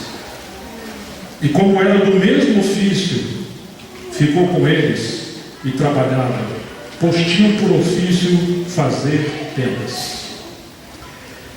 Temos enfatizado essa questão do número 4 ênfases ao longo da Bíblia: os 4 seres viventes e as 4 rodas. Os levitas levando a arca, e eram 4 levitas. O 4º dia, onde o Senhor colocou o sol, a noite, a lua de dia, para governar as 4 estações, e tantos outros aspectos que faltaria nos tempos. E agora nós vamos ver que esses 4 seres viventes reportam não somente as faces e o reinado do nosso Senhor, do seu ministério, por Mateus como rei, por Marcos como gado, o cara de boi, em Lucas como cara de homem, em João como cara de águia, como aqueles 4 seres viventes. Mas nós vamos ver que o ministério na casa do Senhor, de alguma forma, também seguir essas 4 linhas, desses 4 aspectos. Nós vamos ter que correr um pouquinho por causa do tempo, talvez nem precise abrir todas as passagens. Mas nós vimos que além do Senhor, vamos ver que além do Senhor chamar os 12 discípulos se tornaram os apóstolos, claro que Judas seguiu o seu caminho pré-determinado, e o Senhor levantou Matias. Entre esses 12, o Senhor separou 3 de forma específica: Pedro, Tiago e João. Quando o Senhor levantou Pedro, ou chamou Pedro, em Mateus 4, Pedro estava lançando redes. Quando ele chamou Tiago e João, eles estavam costurando redes. Então o Senhor relaciona a profissão desses homens com o ministério que eles teriam. De alguma forma o Senhor não perde nada em nossa vida. Ele está nos treinando para o seu reino, mesmo enquanto a gente trabalha em coisas mais simples nessa vida. Mas ainda a nossa profissão, o Senhor usa na didática da sua escola. E o Senhor vinculou as profissões, ou o que esses irmãos faziam, com o que eles iriam realizar no ministério. E assim como Pedro era pescador que lançava redes, o Senhor falou que ele seria pescador de homens. E quando nós vemos João também era pescador, mas nesse contexto que o Senhor chamou ele estava costurando redes junto com seu irmão Tiago. E a gente vê que depois o Senhor levantou um outro servo, que foi Paulo. E Paulo tinha por ofício, como nós acabamos de ler em Atos 18, fazer tendas, edificar tendas. Ainda que o Senhor teve os seus 12 discípulos, esses 4, Pedro, Tiago, João e posteriormente Paulo, eles representam definidamente 4 linhas de ministério no Novo Testamento. Se você olhar o livro de Atos com calma, depois que o Espírito Santo foi derramado, quem se levantou primeiro para pregar o Evangelho? Quem foi? Atos 2. Foi Pedro. A quem o Senhor falou que daria as chaves do reino? A Pedro. Lembra dos 4 seres viventes no livro de Apocalipse? Qual é a cara que vem primeiro ali? Alguém percebeu? Cara de leão. Você lembra como o Senhor ordenou a Bíblia nos Evangelhos? Qual livro que vem primeiro? Cara de leão. Mateus, o aspecto do reino do nosso Senhor. Então, quando você vê a gênesis da igreja, a primeira ênfase do Senhor ali é o reinado do nosso Senhor por meio de Pedro. Pedro está pregando o senhorio do nosso Senhor Jesus Cristo. Deus levantou Pedro primeiro e deu a Pedro as chaves do reino. Em Atos 12 ele usou as chaves para os judeus, se converteram cerca de 3.000 anos. Mas depois você tem a casa de Cornélio no capítulo 10, que representa uma nova chave que Pedro tem que usar, que é a pregação do Evangelho para os gentios. Pedro está na casa de Simão Curtidor, está jejuando, ele tem uma visão vindo dos céus. Você lembra o que Pedro viu? Ele viu um lençol suspenso ou segurado pelas quantas pontas? Olha o número 4 pontas. E aquele lençol amarrado ou vindo pelas 4 pontas estava cheio de répteis, quadrúpedes e animais de toda sorte. Tanto que o Senhor fala para Pedro: mata e come. E fala: não, Senhor. E isso se repete por 3 vezes. Aquele lençol de alguma maneira representa o ministério de Pedro. Seu ministério é lançar a rede e trazer tudo para debaixo do reino do nosso Senhor. Ah, irmãos, mas Deus quer uma casa. Ele não quer um animal, não quer um lençol amarrado como se fosse uma trouxa. Lembra quando a gente se mudou algumas vezes de casa? Eu não sei qual é a experiência de vocês, mas lá na nossa região, especialmente quem é pobre, não tem dinheiro para pagar a transportadora, essas empresas que empacotam tudo bonitinho, plastifica bonitinho, você começa a arrumar a mudança, põe as coisas dentro de caixa, tudo bonitinho. Chega a hora que você não aguenta mais, abre o lençol, o cobertor, joga tudo ali dentro. Aí você amarra pelas 4 pontas. Vocês estão rindo, né? Parece que vocês têm experiência. Por isso que normalmente o pobre se muda de noite, né? Porque a mudança é horrível. Assim é o ministério de Pedro. Ele amarrou tudo. Mas Paulo foi aquele que Deus levantou para pegar essa trouxa ou esse lençol sem forma e dar uma forma de tenda ou a casa de Deus. Por isso que do livro de Atos ele é dividido o capítulo 1 antes do derramamento do Espírito Santo. E depois você tem do capítulo 2 até o 11 e 12. Nesse período está cristalizado ali ou sintetizado o ministério de Pedro. É a cara de leão. E você lembra que você tem um querubim com cara de homem. E isso representa a ênfase do ministério de Paulo. Quem escreveu o livro de Atos? Quem que foi? Lucas, colaborador de Paulo. Qual é a profissão de Lucas? Médico. Então ele também escreveu o livro de Lucas, está apresentando o aspecto do Senhor como homem, o homem perfeito. Então, porque Lucas é esse homem cooperador de Paulo, ele agora foi colocado pelo Senhor para cooperar com Paulo, que a ênfase de Paulo é o corpo de Cristo, a casa de Deus. E esse aspecto você vai perceber que assim como os 4 seres viventes mudavam de faces, isso representa fases na obra do Senhor. Você vai ver que no capítulo 2, até a casa de Cornélio, a cara de leão está ali. Mas quando chega no capítulo 13, vem a cara de homem, porque agora o Senhor falou: separai-me agora Saulo e Barnabé para a obra que eu os tenho chamado. E vai até o capítulo 8 do livro de Atos. Então, entre Pedro e Paulo, você tem um aspecto do rei e o aspecto da casa de Deus, ou do reino e da casa. Mas, irmãos, entre o capítulo 11 e o capítulo 13 de Atos, ou entre Pedro e Paulo, nós temos o capítulo 12. Você se lembra o que aconteceu no capítulo 12? Quem que lembra? Os crentes mais velhos, por favor.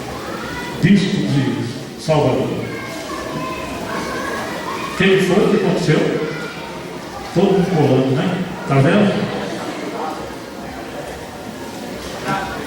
Tiago foi transpassado pela espada na mão de Herodes. Estão lembrados, irmãos?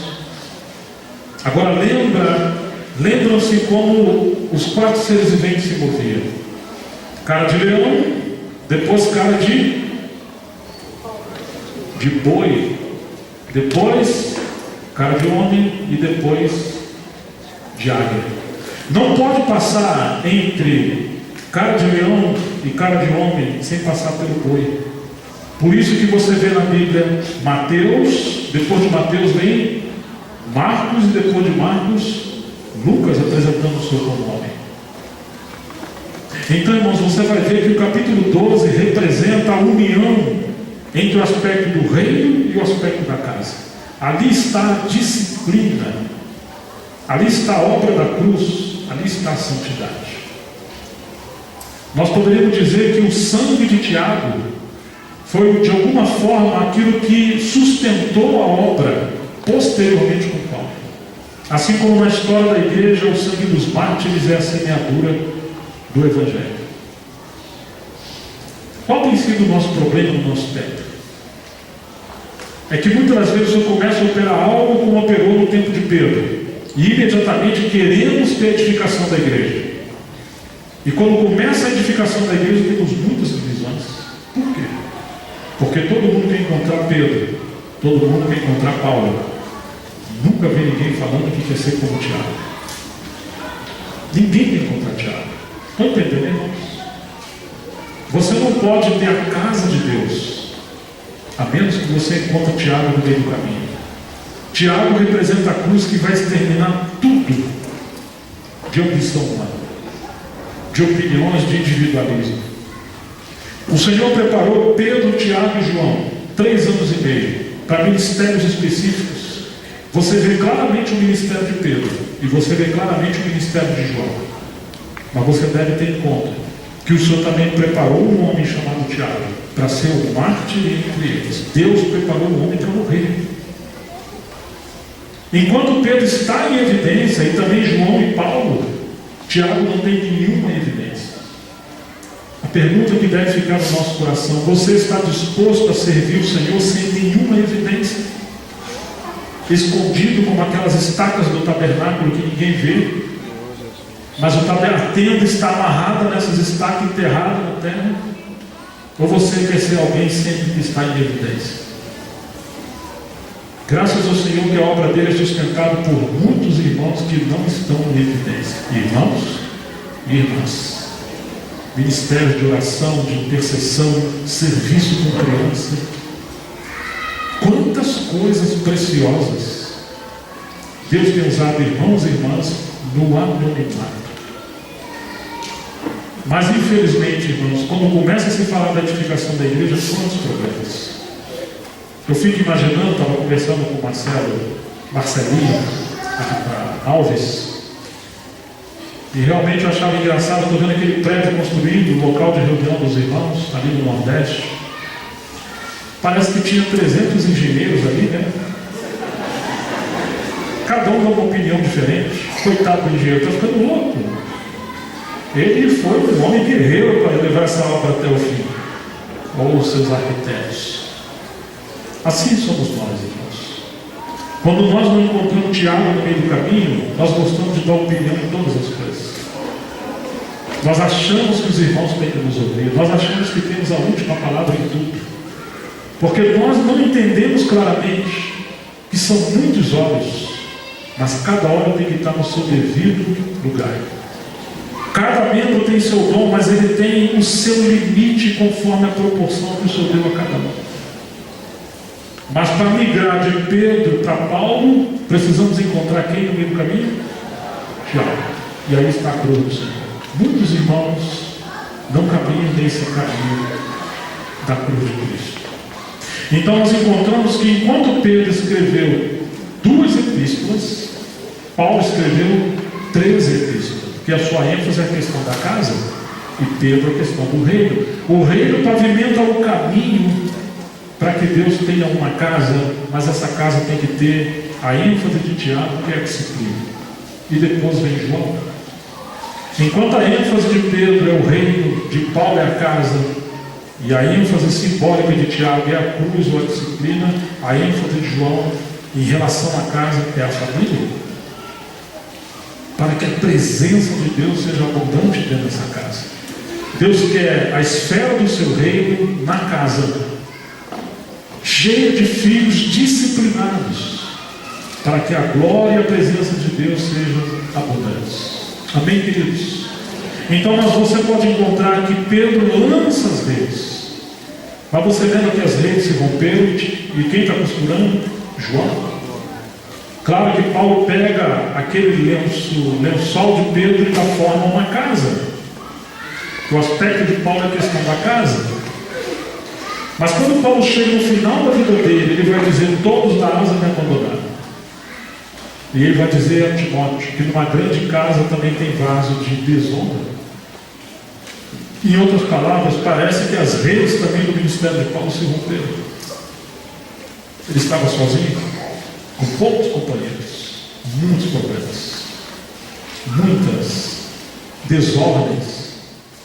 E aí, entre o martírio de Paulo até as cartas de João ou Apocalipse, nós temos cerca de 30 anos.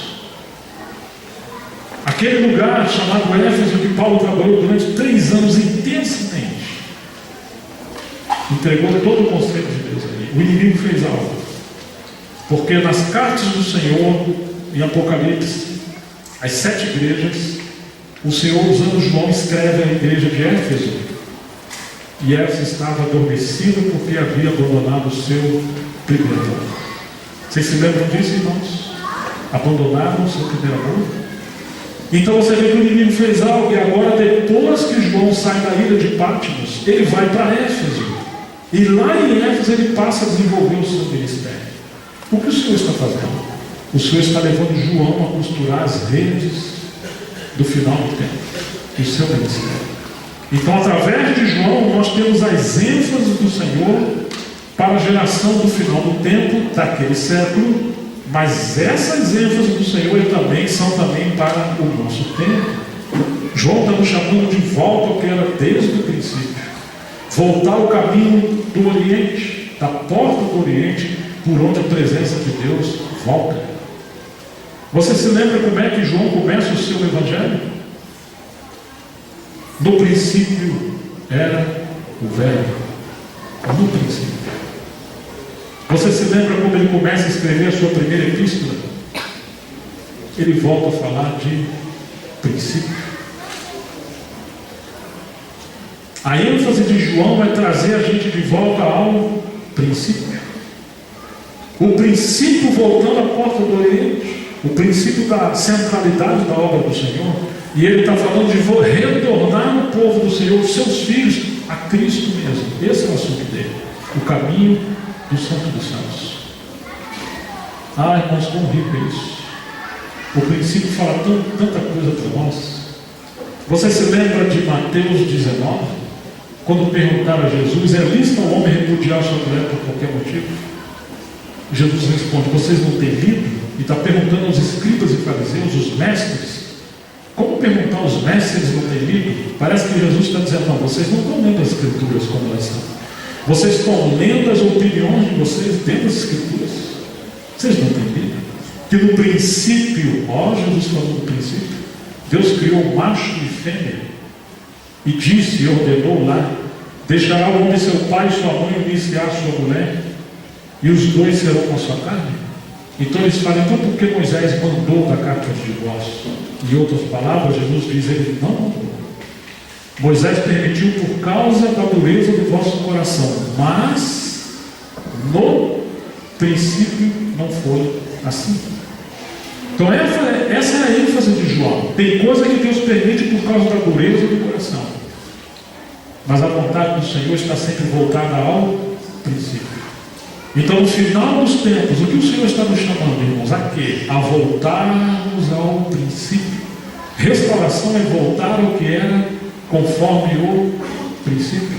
Tem tantas novidades, tantas inovações, mas João fala para eles, se vós habitardes o que vocês ouviram desde o princípio, 1 João capítulo 2, vocês também permanecereis no Pai e no Filho. A obra do inimigo é nos tirar dessa centralidade daquilo que é essencial conforme o princípio da obra do Senhor. Foi isso que aconteceu no tempo do cativeiro. E por que Deus os levou ao cativeiro? Porque eles abandonaram a centralidade das coisas fundamentais. Então, irmãos, nós temos essas 4 ênfases de ministérios do Novo Testamento, com Pedro, Tiago, Paulo e João. Mesmo que Tiago morreu, e você tem agora um novo Tiago escrevendo a carta dele, mas olha conforme as ênfases são diferentes, mas ao mesmo tempo são como aqueles 4 seres viventes, ou aquelas 4 rodas que se complementam. Paulo diz que a salvação é pela graça, ou pela fé. Tiago fala que é pelas obras. João fala, filhinhos, guardai-vos dos ídolos. Se não ameis o mundo. Tiago fala assim, eis aí adúlteros e adúlteras. Olha como é que ele mudou. Você está vendo? Vocês não sabem que quem constitui-se amigo do mundo, constitui-se inimigo de Deus?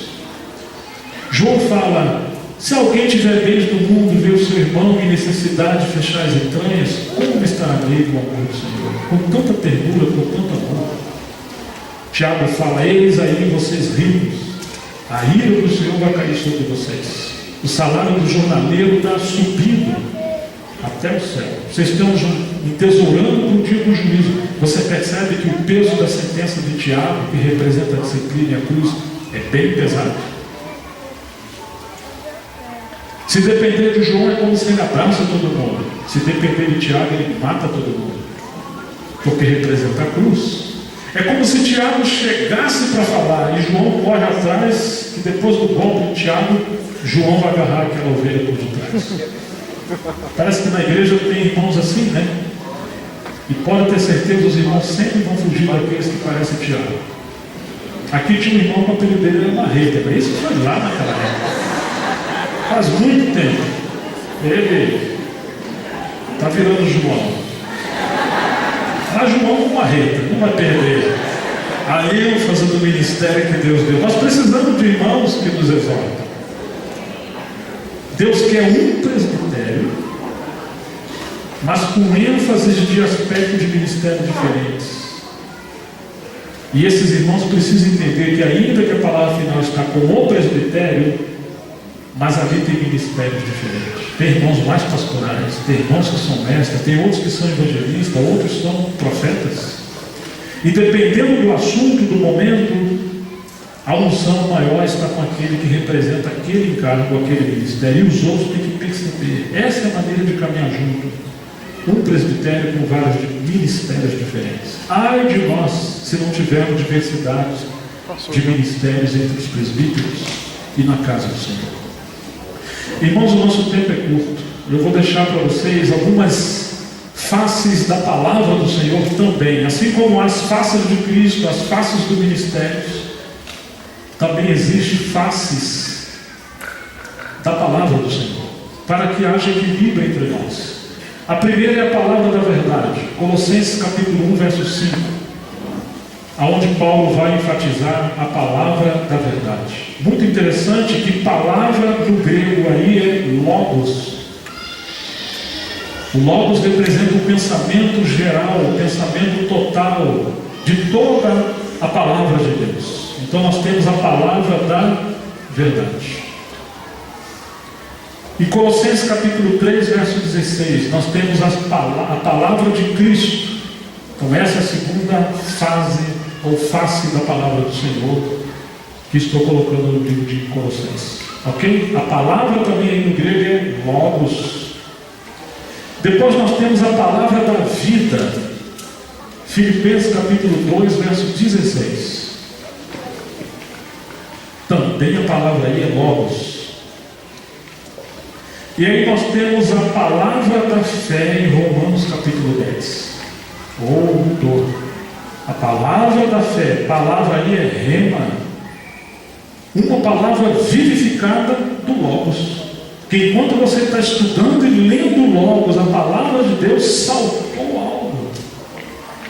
Me entende, irmãos? Foi vivificado. E isso gerou fé.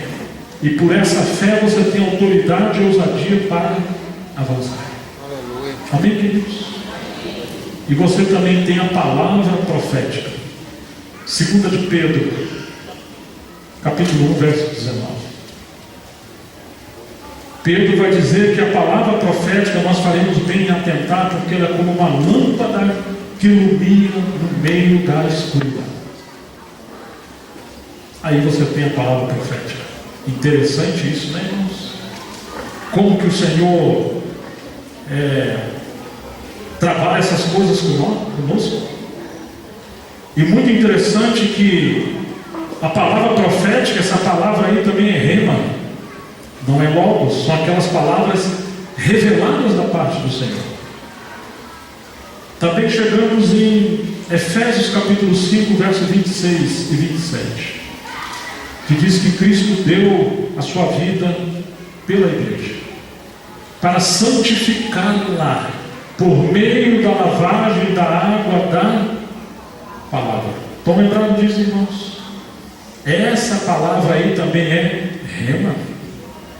É a palavra revelada pelo ministério da palavra, vindo do Logos, que é as Escrituras Sagradas, a palavra da verdade, que vai nos lavar a água da palavra.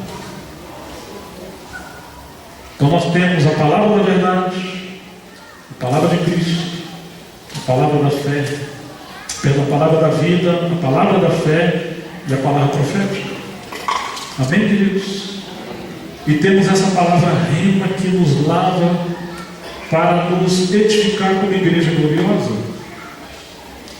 E nós precisamos atentar para essas coisas, porque cada aspecto dessas 5 facetas da palavra de Deus tem a ver com ministérios diferentes. Parece que a palavra da fé está muito relacionada aos evangelistas, ainda que todos nós devemos ter fé, especialmente os profetas. Mas quando você vê os mestres tão didáticos, estão muito voltados para o logos da verdade. Eles estão sempre transitando na palavra de Deus e procurando trazer equilíbrio em todas as verdades. Inclusive os teólogos falam da teologia sistemática, que é pegar os grandes dogmas ou verdades da Bíblia e ordenar elas em ordem de prioridades ou de verdades principais. Essa é a palavra da verdade. Claro que não devemos ser tão sistemáticos, mas não podemos negar que na Bíblia existe hierarquia de valores na palavra de Deus. E aí nós temos os pastores, que querem se ocupar, não tanto com, digamos, palavras da mente em si, de conhecimento. Eles estão mais voltados com o cajado a palavras do coração. O assunto deles é como aplicar o logos da verdade para se tornar o rema, que vai ser alimento para as ovelhas, que vai curar, que vai alimentar, que vai resolver, que vai apacentar. Os pastores precisam muito do Espírito Santo, para que toda essa verdade que eles estão recebendo se torne um rema para poder alimentar o rebanho com comida fresca que vem do céu. Ah, irmãos, mas quando vem a noite escura da apostasia, e quantas vezes vem o caos, as crises na igreja, precisamos da palavra profética. O que será de nós, irmãos, sem a palavra profética? Permitam-me um exemplo. Você se lembra quando o Espírito Santo foi derramado no capítulo 2 de Atos? Imediatamente Pedro se levanta. Fala: varões e irmãos, esses homens não estão embriagados, sendo essa a terceira hora do dia. Mas isso que está acontecendo é aquilo que Joel profetizou. Esse é o ministério profético. Ele consegue discernir acontecimentos do tempo presente com a palavra profética. Parece que ele percebe o relógio profético de Deus. Aquilo que o Senhor profetizou lá, usando Joel, que era uma profecia, agora está se cumprindo aqui. Percebe, irmãos, que ele está entrando no espírito da palavra profética? E ele está percebendo que quando a igreja entra no espírito da profecia, ou seja, no tempo, no kairos de Deus, nós temos poder do alto para que a obra de Deus avance. Todas as vezes que o povo de Deus se sujeitou como aquelas 4 rodas ao movimento do Espírito e em todo o tempo profético da palavra, você pode ver que isso desencadeou o avivamento. Lembra da época de Daniel? Ele estava estudando, chega no capítulo 9, ele entendeu pelos livros de Jeremias que o tempo do povo sair do cativeiro estava chegando. Ele intercedeu de acordo com as profecias de Jeremias. E o que aconteceu? Os céus se abriram e temos um avivamento para o povo voltar para Jerusalém.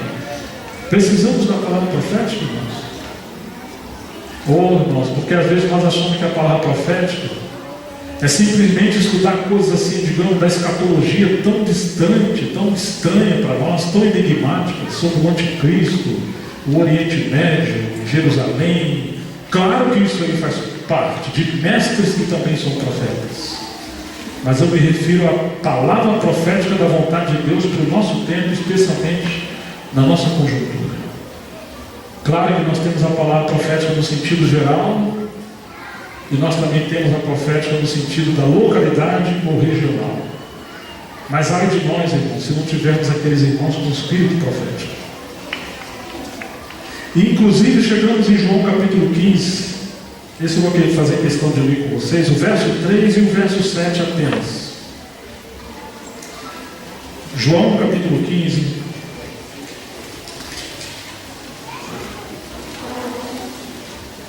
Não sou um médico não, mas eu achei uma aguinha aqui embaixo. Encheu o neto de água. Para mim não tinha água da agora, estou vendo um restinho de água. Eu vou te falar, viu? Vamos ter uma conversa com esses baianos. Eu vou no espírito de Tiago, viu?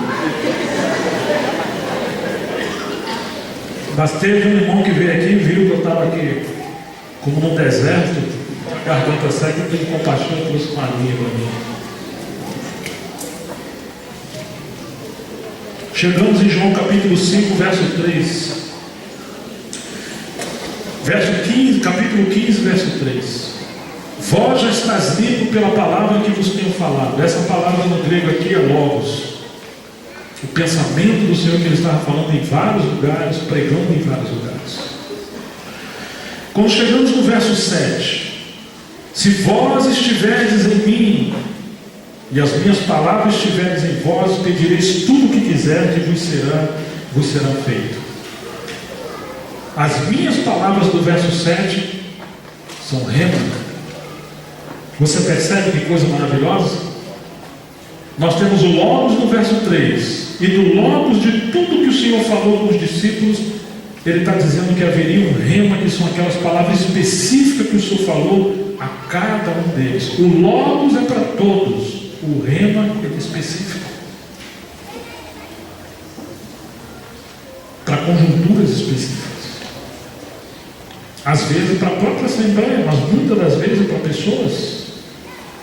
Por isso ele está dizendo, se vós estiverdes em mim, habitando em mim, e as minhas palavras estiverdes em vós, o rema, aquilo que ele falou especificamente, que eles deveriam fazer. Então agora ele está dizendo, pedireis tudo o que quiserdes e vos será feito.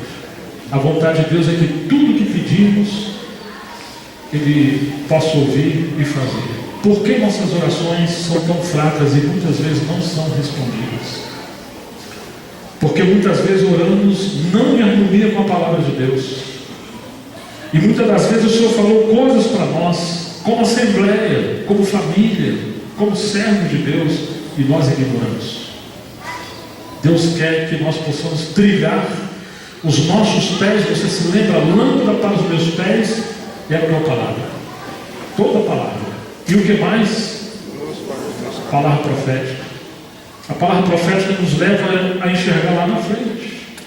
Sabe quando você está dirigindo à noite, farol baixo, mas você tem também farol alto. Muitas vezes as trevas são tão grandes que você tem que ligar o farol alto. Nós precisamos de luz da palavra do Senhor. Então, irmãos, nós temos esses aspectos. Vamos ver se a gente consegue lembrar. Primeiro eu falei palavra da verdade, ok?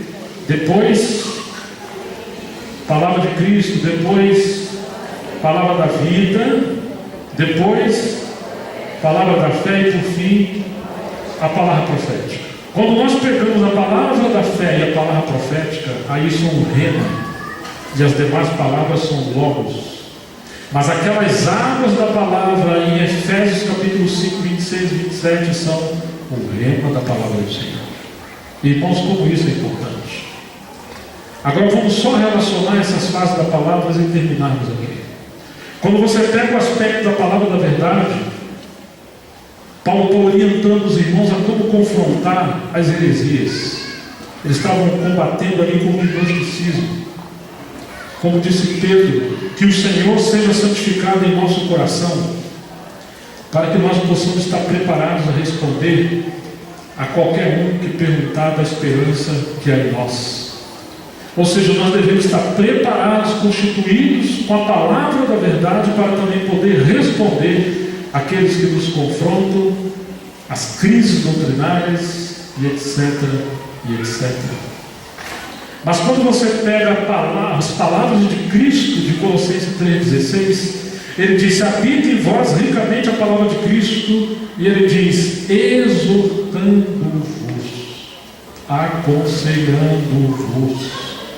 Inclusive fala de salmos e cânticos. Esse vos está falando dos irmãos. Então as palavras de Cristo têm a ver com o viver dos cristãos dentro da casa, em como lidar uns com os outros.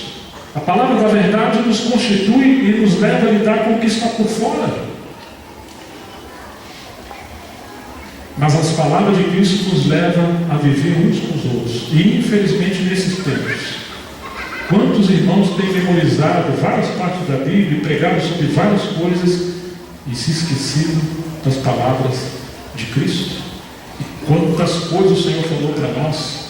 Teu irmão pegou contra você, põe no Facebook, fala pelo WhatsApp, comente com os outros. É assim que ele mandou a gente fazer? Não. Mas por que a gente não pratica o que ele mandou fazer? Vai a ele, tu e ele só.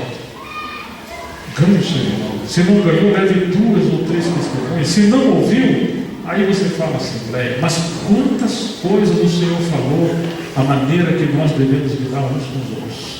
Então as palavras de Cristo têm a ver com o viver diário do cristão e o viver diário dentro da casa do Senhor. Mas quando você pega a palavra da vida em Filipenses 2,16, você vai ver que Paulo vai falar assim: para que naquele dia eu não me envergonhe de ter corrido em vão. Então a palavra da vida tem a ver com o tribunal de Cristo. Percebe, irmãos, que naquele dia que o Senhor voltar, o que vamos prestar conta e que vai fazer peso diante do Senhor, não é o quanto nós temos aqui na cabeça, mas é o quanto se tornou realidade espiritual em nós. O quanto de vida nós temos do nosso conhecimento que confessamos. A palavra da vida tem a ver com o tribunal de Cristo. O que determina a nossa espiritualidade não é o quanto nós conhecemos, é o quanto vemos por revelação e o quanto é realidade em nós. Infelizmente temos muito conhecimento. Será que temos 5%, 3% de vida daquilo que conhecemos? Que o Senhor aumente a realidade espiritual. Amém, queridos? Para que não haja esse abismo de distância. E aí nós vamos ver que a palavra da fé está ligada à pregação do Evangelho. Está ligada com a fé de avançar nas coisas do Senhor. Quantas vezes falta nos fé, irmãos? Quantas vezes nós nem cremos nas operações do Senhor nesse tempo? Mas Paulo diz, essa é a palavra da fé que pregamos. A palavra está perto de ti, na tua boca e no seu coração.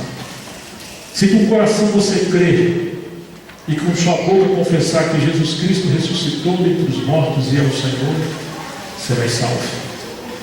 Paulo cria que o Espírito foi derramado sobre toda a carne, e quando ele estava pregando o Evangelho, o Espírito Santo queria salvar pessoas, queria entrar nas pessoas, regenerar as pessoas.